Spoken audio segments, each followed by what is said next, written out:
आशियाना उत्सव पॉडकास्ट 2.0 में आपका स्वागत है। हम सीनियर्स हा हा हा हम सीनियर्स। सिर पर गठरी ज्ञान से भरी, सिर पर गठरी ज्ञान से भरी, हम शजर बने सब छाया है खरी, हम शजर बने सब छाया है खरी। हो हम सीनियर्स। नमस्कार, आप सुन रहे हैं अनुभव 2.0, जो वरिष्ठ नागरिकों के लिए और उनके द्वारा संचालित एक कार्यक्रम है। यह कार्यक्रम सामाजिक न्याय और अधिकारिता मंत्रालय, भारत सरकार द्वारा राष्ट्रीय सामाजिक रक्षा संस्थान और मीडिया फॉर कम्युनिटी फाउंडेशन के सहयोग से संचालित और प्रोत्साहित किया गया है। अनुभव 2.0 परियोजना की परिकल्पना और डिजाइन डॉक्टर आर श्रीधर द्वारा की गई है और इसे आशीष तिवारी, पूजा ओबराय मुरादा, साई सुधा और कौशल्या का समर्थन प्राप्त है।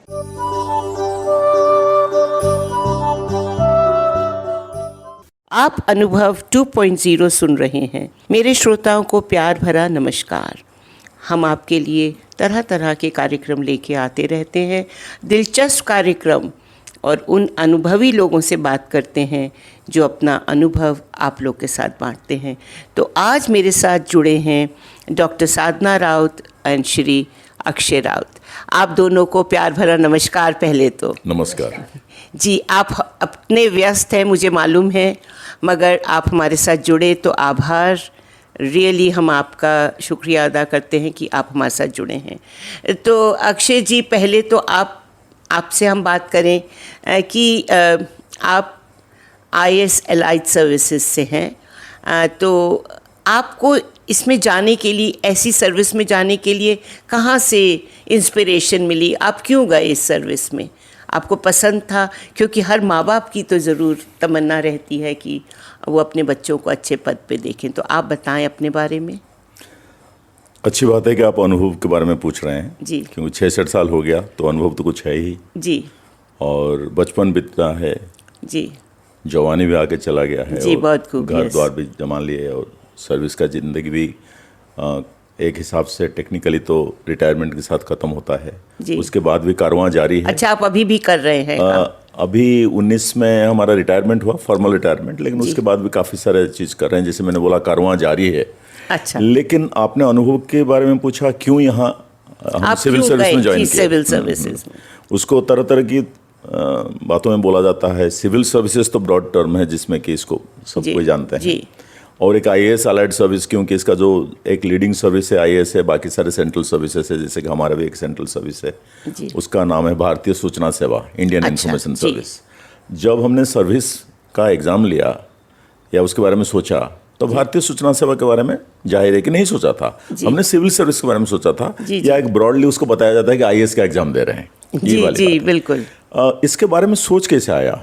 तो मैं छोटे शहर से आता हूँ। छोटे शहर में भी तो पेरेंट्स बसे हैं, उससे आगे छोटे गांव से निकले हैं वो लोग, फिर छोटे शहर में आए और हमें छोटे स्कूल में भी पढ़े हैं, उड़ीसा के केओंझर में। तो उसमें मेरे को लगा कि घर में जो हमारा कमी था मतलब स्पिरिचुअली, इमोशनली, सोशली कोई भी कमी नहीं था, लेकिन मेटेरियली कमी होता है। बड़े परिवार, भाई बहन होते हैं जी। तो उसमें हमारा हमेशा जितना सारे चीज़ें ख्वाहिशें हैं और जितना अपना जो भी कुछ थोड़ी बहुत अपने में जो था, हुनर था या टैलेंट जिसको बोलें, या कोई स्किल्स था, उसको हम बाहर दिखाने में हमें ज़्यादा मौका मिलता था और ज़्यादा उसमें अच्छा लगता था। क्योंकि स्कूल में हो, कम्युनिटी में हो, कॉलोनीज़ में हो, या कोई एक पब्लिक फोरम कुछ हो रहा है, तो ये सब में जब आप एसोसिएटेड हो तो एक लीडरशिप, कम्युनिकेशन, ये सारी चीज़ आपका डेवलप करता है। जी, बिल्कुल। क्योंकि आप घर में नहीं है, खाली घर में भाई बहनों के साथ तो है ही, लेकिन आप दूसरे जगह में अपना फुलफिलमेंट ढूंढ रहे हैं जी। तो उससे में आपको लगा कि public service, public event, collector आ रहा है, SDM आ रहा है, कलेक्टर आ रहा है, तो उसमें एक आता था। और फादर सबऑर्डिनेट सर्विस में थे गवर्नमेंट में, तो उसमें आप देखें कि भाई कलेक्टर का और जितना सारे बड़े बड़े अफसर हैं उनका रुतबा होता है। ये एक छोटे जो बचपन का, लेकिन जब कॉलेज में आ गए, इंटरमीडिएट साइंस करे, तो लगा कि नहीं, सिविल सर्विस जाना है, डॉक्टर इंजीनियर नहीं बनना है, नहीं उससे बनना थोड़ा है। आगे सोचना है। क्योंकि तब मुझे लगता है कि माँ बाप कहते थे या डॉक्टर बन जाओ या इंजीनियर बन जाओ। जी, लेकिन उसके आगे सोचना ये बहुत उसी टाइम एक बड़ा कदम था, क्यों हमारे जैसे बैकग्राउंड में आके सिविल सर्विस जो होता है ना, एक एब्स्ट्रैक्ट होता है, मतलब उसका डेस्टिनेशन पता ही नहीं चलता कि आप सिविल सर्विस क्वालिफाई करेंगे या कुछ भी नहीं करेंगे। डॉक्टर इंजीनियर तो बन जाता है। तो इंटर के बाद तो मैंने जब आर्ट्स को, उस टाइम भी ये भी सारे कोई चीज़ में सच्चाई नहीं है, लेकिन इंस्पिरेशन के बारे में आपने पूछा तो मैं इसलिए बता रहा हूँ। उस टाइम एक सब कहते थे आप थोड़ी सी साइंस करके फिर आर्ट्स को अगर चेंज करते हैं तो सिविल सर्विस के लिए बहुत अच्छा होता है। तो हमने इंजीनियर डॉक्टर का नहीं करके आगे तो आर्ट्स को पढ़ा, इंग्लिश में, ह्यूमैनिटीज़ में किया। वो मदद भी किया, लेकिन इतना मदद नहीं किया जितना कि लोग सोचेंगे या जितना मैं भी सोचा था। पर आप में हुनर होगा अक्षय जी, ऐसे मतलब आपको पास कर लेना और उसमें आना एक आपके लिए भी गर्व रहा होगा और आपके माता पिता के लिए भी बहुत गर्व रहा। सर्टनली अच्छा तो लगा। तो आपकी ये बताएं कि आपकी journey as a junior officer आप चले होंगे, तो वो जर्नी के बाद, पर मैं ये देख रही हूँ कि ये आपकी जो धर्म पत्नी है साधना जी, ये भी आप ही की सर्विस में थी, तो ये कितना बढ़िया एक माहौल है कि हस्बैंड वाइफ दोनों एक ही सर्विसेज में थे। तो क्या आप लोग, मुझे तो ये पहले अच्छा लगा कि आप उनके नाम पहले लिया तो बिल्कुल लेना जरूरी है और लेना ही चाहिए, और हमेशा वो हमारे आगे भी रहे हैं, रैंक में भी आगे रहे, काम में भी आगे रहे। तो एक दूसरे से सीखने को मौका मिलता है। कभी कभी थोड़ा गड़बड़ भी हो जाता है कि घर में आप। तो अमिता जी, पहले तो बहुत थैंक्स कि आपने मुझे आपसे बात करने की अपॉर्चुनिटी। नहीं, हमारे लिए गर्व का माहौल है और गर्व का ही विषय है कि हम आपके साथ जुड़े। जी, तो मैंने कभी सपने में भी नहीं सोचा था अपने बचपन में या कॉलेज डेज में कि मैं सिविल सर्विसेज में आऊँगी। जी, मैं एक थ्रू आउट टॉपर रही बोर्ड में, और मैं नेशनल साइंस टैलेंट स्कॉलरशिप मुझे मिली। क्या बात है। तो वो उस ज़माने में, आई एम टॉकिंग ऑफ 1975। तो 75-76 में ये NCERT इसको करती थी, जी बिल्कुल करती थी। और उस टाइम में नेशनल साइंस टैलेंट स्कॉलरशिप उन लोगों के लिए होती थी कि जो एकदम प्योर साइंसेज में रहते थे। जी, तो हमें ये पूरी तरह से हमारी तैयारी थी कि हमको ना अप्लाइड साइंसेज में नहीं जाना, जैसे कि हमें मेडिकल नहीं करना है और इंजीनियरिंग नहीं जाना, क्योंकि मौलिक रिसर्च के लिए ये स्कॉलरशिप दी जाती थी। जी, और उस ज़माने में भी उसका अमाउंट इतना था कि आप पूरा कॉलेज, पूरा MSc और PhD आप केवल स्कॉलरशिप से बहुत आराम से चला सकते हैं। आपने वही करा। तो मैंने ज्वाइन किया, बड़े अच्छे से मुझे लगा कि NCERT की स्कॉलर हूँ मैं, बहुत प्रेस्टीज थी। कॉलेज में भी मैंने फिर BSc ऑनर्स किया, फिर जयपुर से MSc किया, और फिर मैंने कुछ आप डॉक्टरेट भी कर चुकी हैं। PhD के बीच में मुझे मौका मिला राजस्थान यूनिवर्सिटी जयपुर में असिस्टेंट प्रोफेसर बनने का। तो बताइए, मैं वो भी बन गई। सिविल सर्विसेज बहुत खूब। मैं ये कहना चाहूँगी कि टीचिंग तो अच्छा लग रहा था जी, लेकिन जो मैं थीसिस जब लिख रही थी और जब मैं लेबोरेटरीज़ की हालत देख रही थी जी, तो ये वो प्योर साइंसेस का मुझे नहीं लगा मापदंड जी, जिसकी मैंने सपना सोचा था। क्या बात है। और उस टाइम में ये था कि हम यही सपना देखते थे कि हम तो इतनी बढ़िया रिसर्च करेंगे जो यहाँ पब्लिश होगी, वहाँ पब्लिश होगी, और बहुत मौलिक वो होगा कंट्रीब्यूशन जी। लेकिन जब ये लगा कि ये ऐसा नहीं हो पा रहा, लैब्स की कंडीशन और एनवायरनमेंट भी ऐसा था कि मुझे लगा नहीं कि उस लाइन में मैं एक्सेल कर पाऊँगी जी। तो हमारे रिसर्च के जो गाइड थे और कॉलेज की प्रिंसिपल से छुप के मैंने सिविल सर्विसेज का 84 में एग्ज़ाम दिया, सिलेक्शन हो गई। क्या बात। और फिर मुझे, और आपको फिर अक्षय जी मिल गए। हाँ, वो ट्रेनिंग में मिल गए। बताइए, तो अक्षय जी और साधना जी, आप लोग को मैं मुबारक दूंगी कि आप लोगों ने एक ही सोच रखते हुए मतलब एक अलग तरीके से सोचा, पर आप लोग जुड़ गए। तो डेस्टिनी भी यही कहती थी कि आप पति पत्नी बने। तो आप मुझे ये बताएं कि जो जर्नी थी आपकी एक सिविल सर्वेंट होके, तो इसमें बहुत उतार चढ़ाव आते होंगे, आपकी कहीं पोस्टिंग भी होती होगी, तो आप कैसे एडजस्ट करते थे? आप मुझे पूछ रहे हैं या जी साधना जी, जवाब दें? दोनों से पूछूंगी, पहले आप बता दीजिए अक्षय जी। हाँ, नहीं, हमारे घर में एक ही टॉपर और एकेडमिक एक्सेलेंस एक रहा है तो अच्छा है। मैं थोड़ा सा आम साइड में रहता हूँ। मुझे कोई टॉपर ओपर तो ने बना है, मैं तो ऐसे ही स्टूडेंट था, लेकिन अच्छा लगता है कि हमारे पत्नी जो हैं एकेडमिकली लीड करते हैं पूरा फैमिली को जी। और टॉपर हैं, जी, अच्छा जी। लगता है। लेकिन जो सर्विस के बारे में कहे, मैं भी उसके पहले थोड़ा बैंकिंग में था 4 साल, सिविल सर्विस ज्वाइन करने के पहले। क्योंकि रियलिटीज़ जो होता है लाइफ का, उस टाइम होता था कि हाँ जहाँ तनख्वाह मिले ज़्यादा, लेकिन जब सिविल सर्विस को आप आते हैं, क्योंकि आपने उसके बारे में पूछा, तो एक अप्रोच कम्प्लीटली बदलता है और बदलना चाहिए, क्योंकि इतना ज़्यादा सैलरी नहीं था। आजकल तो अच्छा हो गया है, उस टाइम इतना नहीं था। 84-85 के बारे में हम बात कर रहे हैं। लेकिन एक है कि मैं कुछ इंपॉर्टेंट चीज़ कर रहा हूँ जी, मैंने ऐसी चीज़ कर रहा हूँ जो कि दूसरे लोग नहीं कर रहे हैं, जो कि बिजनेस सेक्टर में वो लोग नहीं कर रहे हैं, जो टेक्निकल सेक्टर में वो लोग नहीं कर रहे हैं। शायद हम कुछ इंपॉर्टेंट चीज़ कर रहे हैं।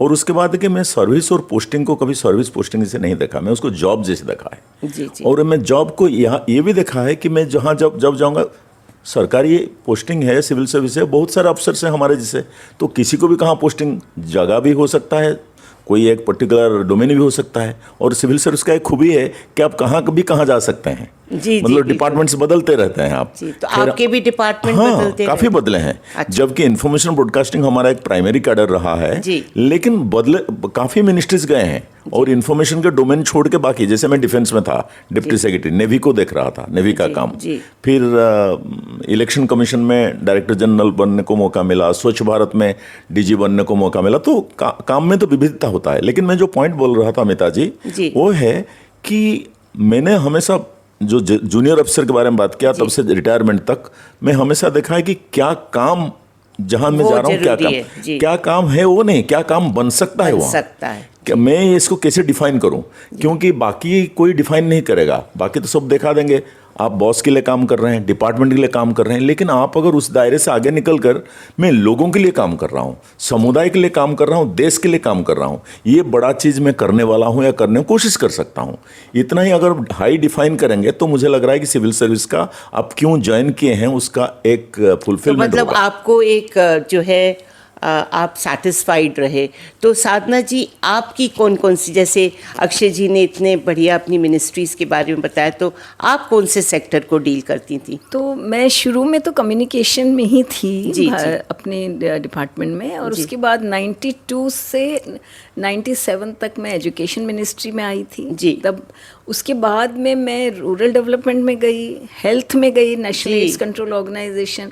मैं joint secretary women and child रही। क्या बात है। जॉइंट सेक्रेटरी ट्राइबल अफेयर्स रही। सोशल सेक्टर, सोशल सेक्टर मेरा, मैं फॉर्चुनेट थी कि मेरा डेपुटेशन, और उसके बाद यूएन में भी जो मेरा डेपुटेशन हुए वो सोशल सेक्टर रिलेटेड चीज़ों से रहे।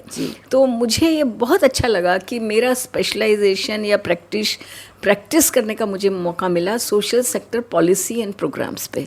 क्या बात है। तो मैं एक आपसे पर्सनल क्वेश्चन दोनों से पूछूंगी कि आपके फैमिली भी है, बच्चे भी हैं, तो क्या आपको लगा कि आप बहुत टाइम, क्योंकि आप एक बहुत बड़ा आप पे दायित्व था, तो इतना काम कि उससे क्या आप अपने बच्चों पे तवज्जो दे पाते थे, या लगता था कि बहुत लॉन्ग आवर्स आपने किए हैं तो कहीं पे कमी पेशी रह जाती थी? मुझे डेफिनेटली ये लगता है, मैं ईमानदारी से कहूँ कि चाहे कितना बच्चों के ऊपर ध्यान मन में रहता था, लेकिन ध्यान इतना बढ़ता था जी काम में, क्योंकि आप पे काम का भी बहुत प्रेशर होता तो था। अगर 11 घंटे ऑफिस में भी करना पड़े, चाहे और ऑफिस में भी अच्छा काम करना चाहिए, तो बच्चे डेफिनेटली इग्नोर हुए अमिता जी, इसमें कोई डाउट नहीं है। लेकिन उस बच्चों के और ऑफिस के अलावा कुछ और नहीं किया, अपने लिए कुछ नहीं किया। जी अक्षय जी, आप थोड़ा बताएं। नहीं, मुझे तो ऐसे नहीं लगता है, शायद हमारा सोच इसमें थोड़ा अलग है जी। बच्चों के लिए हमें जो करना है आनंद से किया, खुशी से किया, और मुझे ऐसे नहीं लग रहा है कि सिविल सर्विस नहीं करके और कुछ करते तो बच्चों के ऊपर ज्यादा ध्यान दे देते। अच्छा, ठीक है। ये तो एक मन का स्थिति होता है कि मैं बच्चों को कितना ध्यान दूंगा। यही डिफरेंस है, वो माँ है तो शायद हाँ, शायद वही होगा, क्योंकि मुझे इसका गिल्ट कभी नहीं है जी इरेस्पेक्टिव ऑफ सर्विस, क्योंकि आप सर्विस के साथ इसको जोड़ रहे हैं, तो मैं जोड़ को तोड़ रहा हूँ, तोड़ रहे हैं। क्योंकि मैं सोच रहा हूँ कि मैं अगर फादर के हिसाब से या पेरेंट के हिसाब से मेरा कुछ फेलिंग्स रहा है, वो सिविल सर्विस के लिए नहीं है, वो दूसरी चीज़ों के लिए। मैं अपने आप को पेरेंट के हिसाब से बढ़िया से आगे नहीं बढ़ पाया, या जितना चाहता हूँ इतना नहीं कर पाया, लेकिन मैं सर्विस को ब्लेम नहीं करूँगा, क्योंकि मेरे को लग रहा है कि मल्टीटास्किंग का इतना दुनिया में स्कोप है।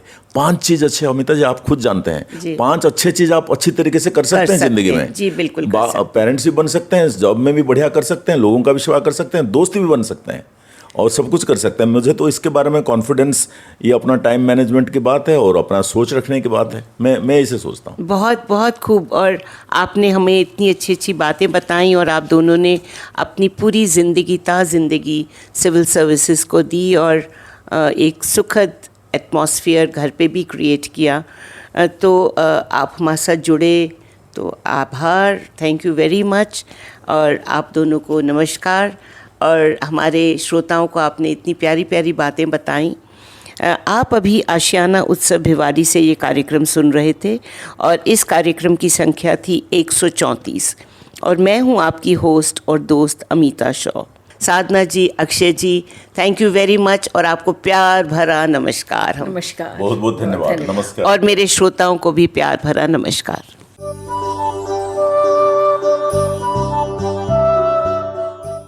और श्रोताओं, फिलहाल वक्त हो चुका है आप सभी से विदा लेने का, और चलते चलते आप सबको एक बहुत ही खास नंबर हमारे वरिष्ठ नागरिकों की सहायता, उनके सपोर्ट के लिए मैं आपको बताना चाहूंगा दोस्तों। Elder line toll free number है ये, आप चाहें तो इसे नोट कर सकते हैं, 14567। एक बार पुनः सुने दोस्तों, 14567। यह नंबर वरिष्ठ नागरिकों की मदद और उनके सपोर्ट के लिए सुबह 8 बजे से लेकर के रात्रि 8 बजे तक अवेलेबल है। यदि आपको किसी तरह की परेशानी या किसी सपोर्ट की जरूरत है तो आप इस पर कॉल कर सकते हैं। फिलहाल मैं ले रहा हूँ इस कार्यक्रम से विदा। नमस्कार।